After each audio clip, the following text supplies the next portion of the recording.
Welcome back, everybody, to the OPT Network. This morning, we're sharing a story of hope and how addiction doesn't have to be the end of your life.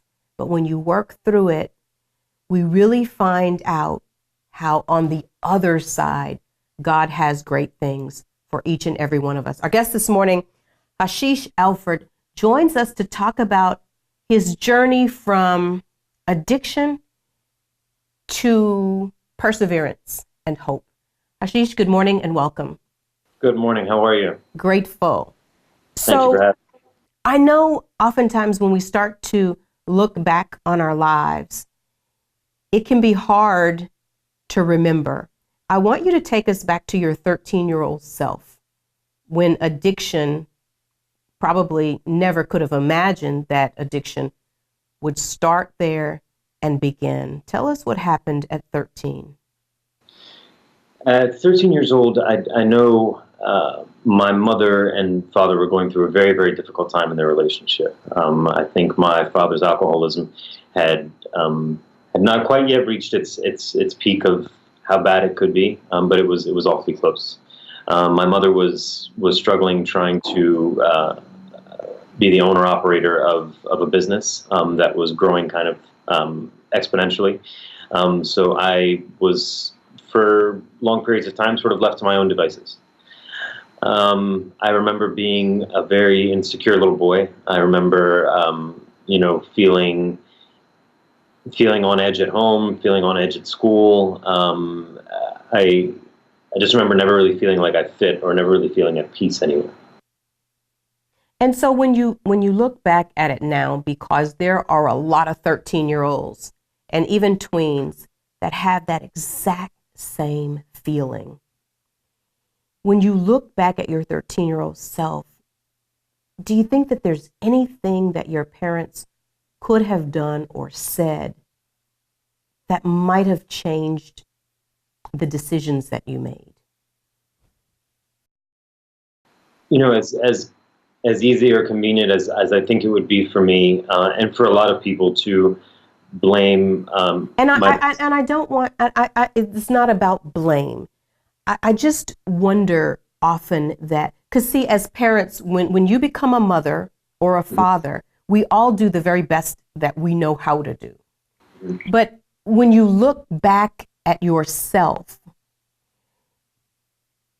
and it is a hypothetical, but do you think that there could have been anything that could have changed that decision?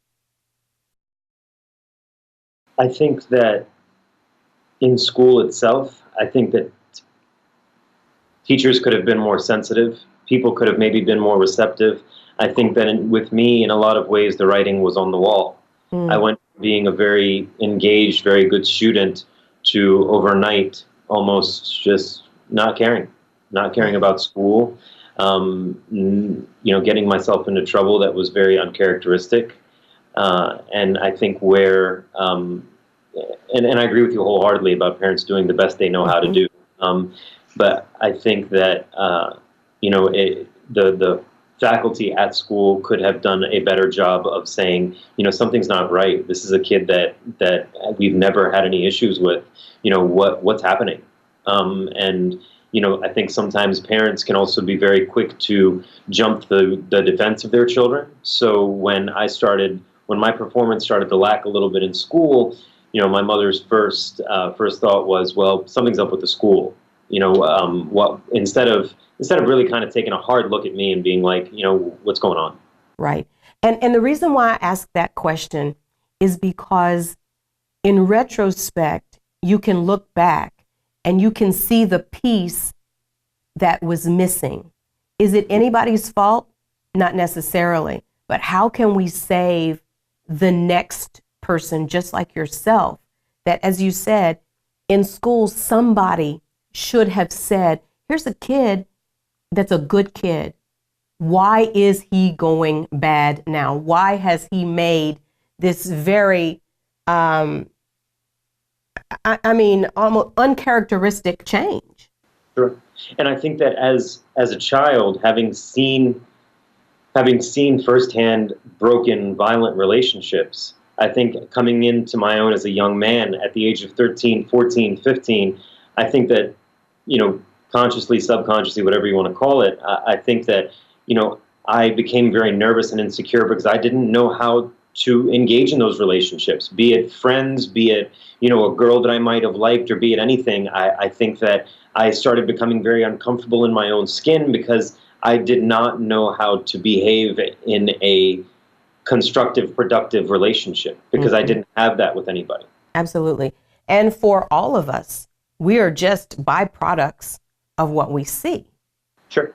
And then so you see your dad drinking and you start to think, maybe this is something that can help me. When do you make that decision?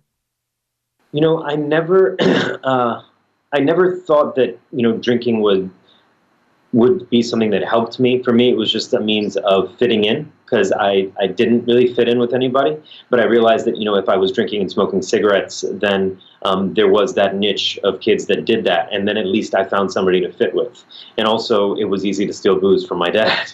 But, going back to what you said, I think you make a very valid point. We're all kind of, whether we like to believe it or not, to some degree, we're all products of our environment. When somebody says, oh, don't mess with him, he's from this part of town, what are they really saying? Being from a certain part of town doesn't make you tougher or stronger or bigger. Being from a certain part of town, so say, for example, you're from a bad part of town, all that's really saying is that individual has seen some things and they're comfortable with a certain level of behavior because they've been around it. And I think we forget about that, and we try to almost subtract that from the equation, and you can't. And when you're getting down to the real depth of who you are and who you become, the old saying, the apple doesn't fall far from the tree, it doesn't mean that you have to be the byproduct of what you came from. But oftentimes, if the cycle is not broken, you will become what you come from because that's all you've seen. Sure. And they say, also they say it takes a village to raise a child. In the atmosphere that we were living in, my mother being very isolated, my father being a very isolated alcoholic, where's the village? Right. There isn't one. Yes. And so you're left to your own devices, and progressively, as addiction happens, you get worse. Yes. Tell us about the progression. So started kind of experimenting a little bit, 13, 14, 15, and then around the age of 17 was when I noticed that I was drinking to get drunk. At that point, it wasn't just like, all right, let's be cool and like sneak a couple shots of this and have a beer here where we can find it. At that age, then it was like, all right, I want the buzz. I want to feel drunk. I want to feel what everybody else feels. And being kind of in that circle, because I really was, I ran with a circle of people that, some of whom I'm still friends with today, but, being with them, there's no reason that I should still be alive today. They were very, very violent. They were very dangerous. It was almost like a gang-like mentality. But for me, I felt right at home because here was a group of guys that cared about me, that called when I wanted them to call, that showed up, that, wanted to hang out with me, wanted to spend time with me. So being around them, the addiction just kind of progressed. Wow. Let's get a break here. But when we come back, we're going to talk about addiction, but how you can break free from that and be what we were all called to be in the universe. We were all created for something. We'll have this incredible story on point right after this. Welcome back, everybody, to the OPT Network. Our guest this morning is Ashish Alfred, and he takes us from addiction as a teenager to entrepreneurialism and being the change that he wants to see in the universe. And when we went to break, Ashish, we were talking about high school and how now you're not just getting high and drinking because it's fun anymore. You're getting high and drinking because you really want to escape what's going on in your life and maybe in your head. Is there a time where your mother really understands that this has become a problem? Not till much later. The gift of addicts is that we are very manipulative. And sometimes it takes a very long time for us to even know we had a problem. And, at the age of 17, 18, 19, 20, 21 even, hangover is a thing of, you don't feel a hangover. You wake up, you drink a Gatorade, you have a bottle of water, and you keep it moving. Mm-hmm. And, my mom is also, she wants to believe that I was very educated in how to cover up my drinking, educated by my father, educated by other men in the family. So I knew how to hide it. Mm-hmm. So were other men in your family too alcoholics? Yes. Mm-hmm. And so is there ever a time where your dad and you come together and he says, son, this is not a good path? No. And during the years that it had gotten bad for me, my father wasn't around. I hadn't seen my father when I got sober. It had been about 3 years since I'd seen my father. Did you internalize that? No. Mm-hmm.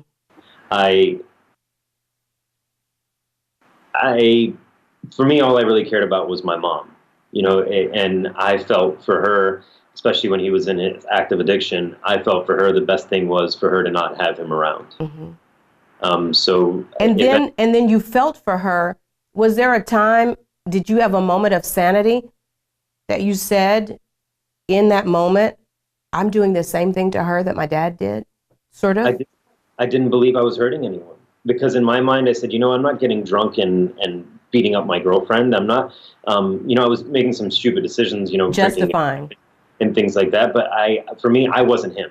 Mm-hmm. I wasn't, I'm not that guy. I'm not drinking out of a paper bag on the side of the road. I don't have a problem. I'm still going to work. I'm still doing what I'm supposed to do. So where's the problem? Right. And so when does the straw that breaks the camel's back happen, so to speak? So I moved to New York to start cooking, and it was once I was in New York that I really got a sense of my problem. It was once I went to New York to go to culinary school that I really got a sense of, all right, something's up. Like you are staying up on cocaine for days on end. You are taking pain pills to come down off of the cocaine. And then I came back to Bethesda and opened my first restaurant, still under the influence. And then heroin comes into the picture, but you're still functioning. You're still functioning. Just barely at this time, just barely. Like people are having to call me to get me out of bed. So yes, I'm functioning, but like by a thread. Mm-hmm. And the straw that broke the camel's back, I broke into the restaurant, which my mother helped me set up. I cracked the safe. I stole $4,000 in cash and went back to my apartment to buy more heroin from a young lady that was there. And in the process, I fell, busted my mouth open, ended up spitting out several of my teeth, and kind of fell into like a comatose state for a few days, and woke up to my mother banging on my door, blood all over my carpet. My face was super glued shut. Did you think you were dead? I mean, not that you would know, but was that... I wanted to die. I very much so wanted to die. People ask me all the time, how did you make the jump from pain pills to the needle? I would have done the needle in the first place. Wow. It wasn't a jump. I was miserable. Mm-hmm. And then so your mother finds you. Mm-hmm. And what was that conversation like? I think God works in very strange ways. For the first time in my life, my father was not only not drinking, but he was sober. There is a difference. Tell us what the difference is. Anybody, I shouldn't say anybody, but not drinking, you're kind of just holding on to the edge of your seat, like, when's the next drink, when's the next drink, when's the next drink. But alcoholism, I truly believe, and addiction is a disease of the mind. And we have to treat that. Same way we would treat a broken bone or the chicken pox or anything like that. This is a disease. People that say otherwise, they're welcome to come talk to me anytime. Sure. So he was sober. Seeing him not only not drinking, because I'd seen him not drinking before as a child, and that was the scariest time. But seeing him not drinking and sober and at peace, that was something I'd never seen before. Mm. And for me, that was when the bell kind of went off, like, okay, maybe I am doing something wrong here. Maybe there is a better way of life for me. And he was able to impress upon my mother and say, listen, this is going to be very difficult for you, but if you want to save this boy's life, you need to get out of his life. She was your enabler. In a sense. Yes, in many ways. And she finally said to me, she said, listen, you're going to get help or you're not going to see me again. Wow. And you believed her? Did you believe her? Because had she said that before? No, she'd never said that to me before. Mm-hmm. She'd never said that to me. What did it make you feel like when your dad, whom maybe you probably had lost respect for mm-hmm. and pushed aside, was able to come in and say something that was so sane and so true? How were y'all able to receive that, both of you? You know, my father is a very intelligent man, and he did not go about it in a pushy way. He, for a few days, just kind of hung out, and he said, you know what, you're okay. You're not an alcoholic. Have another drink. Here's a little bit of money. Do what you need to do. You're fine. You don't have a problem. And I was kind of like, yeah, okay, fine. I don't have a problem. And then he very gently kind of impressed upon me that, listen, I've been there. I know what you're doing. I know what's happening with you. You don't have to keep doing this. And I would see how he was just like a man that I had never met before. Mm. And his gift, he called it, was sobriety in the rooms of AA and NA. And I had to tell, I said, listen, if it's working for this man of all people, if it's working for him, I deserve to at least give this a shot. Of course, I went kicking and screaming after she cut me off. Well, not cut me off, but she said, listen, either you do this or I'm not going to speak to you anymore. You know, I very happily flipped her the bird and said, okay, I'm good. I don't need you anyway. Mm. And that lasted about 2 weeks until I called her on a Saturday morning because I was sick. I was sick because I was withdrawing. Mm-hmm. From the heroin? Yes. And I looked at a young lady who I was kind of spending time with who didn't use drugs. And she said to me, she said, you can figure something out and make it so you're not sick anymore, or you can never be sick again. Wow. And I called my mother, and God bless her. That woman's never bought a pack of cigarettes in her life.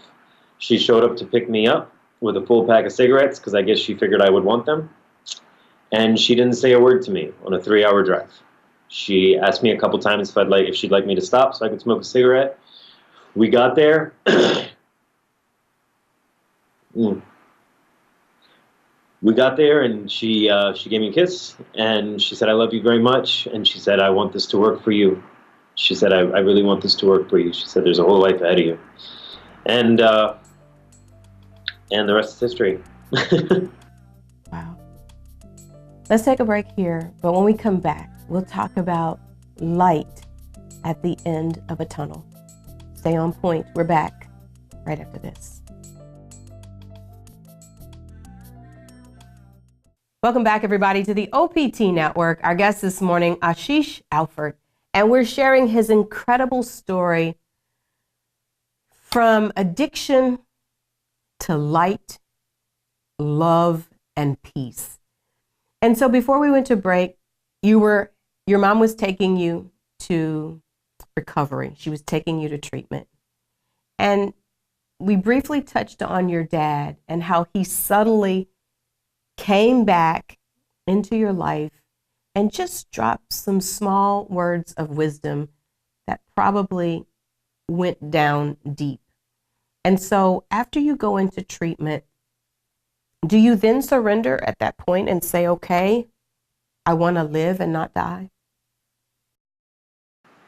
Yes, I think I was fortunate that way. I didn't fight it. I went in and I fell in love with the idea that there was a higher power. I fell in love with the idea of good orderly direction. I fell in love with the idea that, I think the same reason that I fell in love with cooking is the same reason that I fell in love with the program. It's very regimented. There's certain rules that you follow. You have to be somewhere every day at a certain time. So that it was those same principles for which I fell in love with cooking are the same reasons that I fell in love with the program and sobriety. It's something that I have to do every day and work on every day. So yes, no, to answer your question, I was fortunate. I got it right away. I didn't fight it, and I knew right away that this was for me. That didn't make it easy, but. Sure. And so once you come back to sanity Mhm. and you're sober, do you and your dad have a coming together, for lack of a better word? Is there a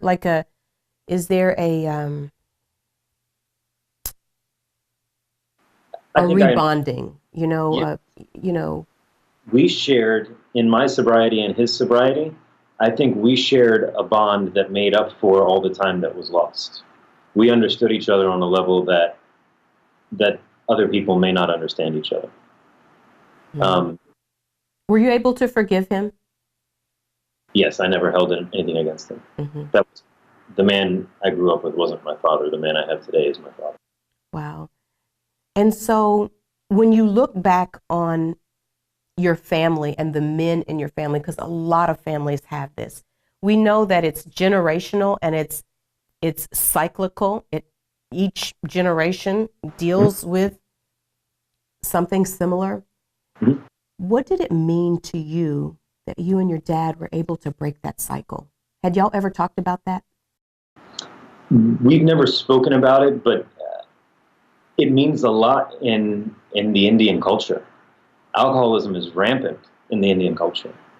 And it's very kind of, keep it hidden, don't tell anybody about it, don't speak about it in the world.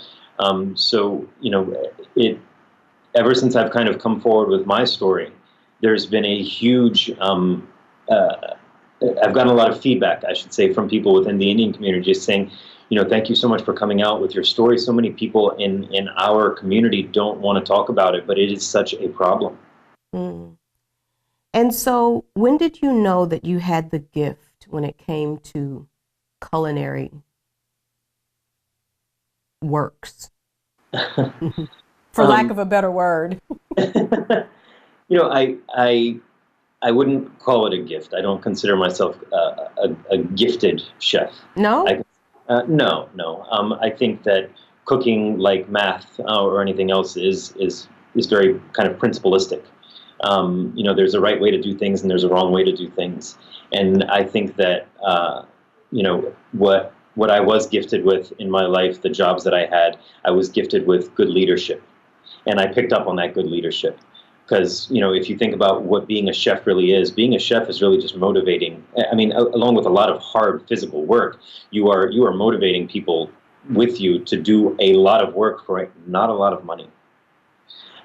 So I think, I don't consider myself an artist. Yes, there's some art in the way you put things on a plate, but even that, I mean, aesthetics is something that people learn in school. Things need to be in balance. There needs to be a certain amount of contrast. There needs to be a certain amount of negative space on a plate. So all these are, in my mind, are principles. I think that certain things you either have or you don't have. A palate you either have or you don't have.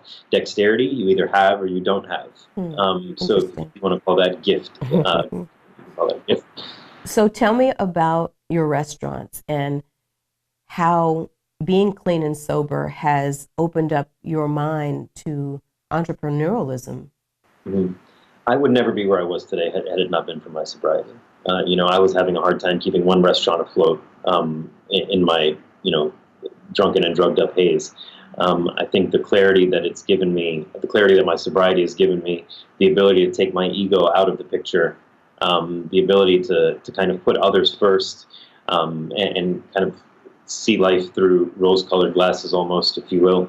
I think that has been the success of the restaurants. And moreover than that, I think God has been instrumental in putting the right people around me and the right people in place, because I have been open to it. And what would I be without my team? I'm here talking to you right now. I have 3 restaurants open for lunch service. Wow. So I'm truly gifted to have the people that I have. And a lot of people say that because it's the right thing to say, but the absolute truth of it is, I tell people this every day. People say, "How do you exist? How are you possible?" I have the best people in the world. Mm. How do you stay and maintain your sobriety? Um, Because you know, it's I ongoing, isn't it? Yes, it is. It is something that I have to think about every day. And people ask me all the time, so you don't think about drinking anymore? You don't think about using drugs anymore? No, that's not true. I think about it every day. Anybody who tells you they don't is lying to you. Hmm. But I have to remember where it takes me. I will never be, and I think this speaks, I think, young people especially need to hear this. I have recognized in myself that I will never be the kind of person that has just one drink or just two drinks or just three drinks. I will never be the kind of person that can just recreationally use a little cocaine or just recreationally use prescription pain pills. There are people like that out there. And the vast majority of people are that way. The vast majority of people can go out and have a few drinks and get a buzz and stop when they've had enough. But there is that fraction of us that we are not that way, and it's important to remember that. And that's what keeps me sober. Today it's just when I have a bad day, I have to remember. Listen, my worst problems sober, are still better than my best day when I was using. Wow. And so talk about the gratitude and the just gratitude. I know that your mother must have, because it is every mother's nightmare that she won't be able to get her child to listen to reason and get clean and sober. Talk about her gratitude. I think as we speak about mothers, it's important. Yes, my mother is very grateful. My mother is a God-fearing woman, and she gets on her knees and not only thanks God for my sobriety, but she prays for another day for me every day, because that's all we have. And I hate to sound, that cliche, but the truth is we only have today. Indeed. And I think, I hear from a lot of mothers, and they're like, what can I do? Or, I feel bad that I work too much. You did not cause it. You cannot cure it. I think that's important for mothers to remember. And as far as my mother goes, yes, she's very, very grateful, and I'm sure she'll watch this with, standing up, clapping. Indeed. And so what's next for you? What are you believing the universe for in your future?